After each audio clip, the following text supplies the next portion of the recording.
Like many of the referees, I referee mostly on the weekend, but then I have my regular job as well here at Lacey High School.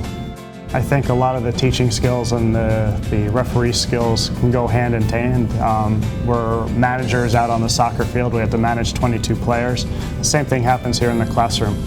Yeah, I'm teaching math, but I'm also managing a bunch of kids, and especially when we have younger age kids, they're not as disciplined. So I have to use some of the skills that I would use out on the field in the classroom, and then some of the stuff in the classroom out on the field.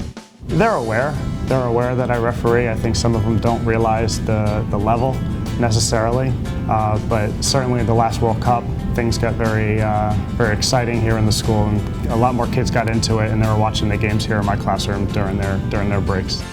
I did have a student one time who I didn't even know came up to me in the hallway. He's originally from Mexico. He watched one of my Mexico games, and he started arguing a decision that I had made during the match. So that was a pretty neat situation.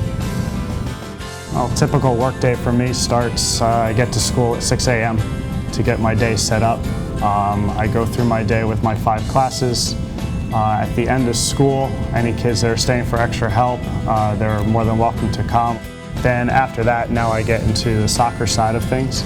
So I'll go home and I'll focus on what I'm going to do for my training that particular day. I'll watch videos of games of the teams that I'm going to be doing in my next game. I'll also be reading articles that are on MLS soccer, so looking at stats on the players, just to kind of predict or try to predict what kind of matchups we're going to have, what type of game we're going to have. This week I'm trying to get myself prepared now for the Portland-Vancouver game out in Vancouver. It's going to be a very important match for both teams.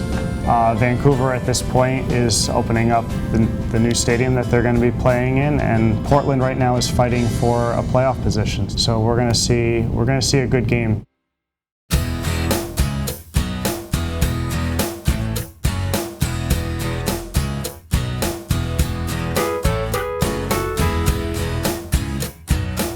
These are professional athletes, these are world-class athletes, so we're going to need to stay close to play in order to make the right decision at all times. And with the speed of the players and the endurance of the players and the fact that the game is 90 minutes, we have to be in top physical condition.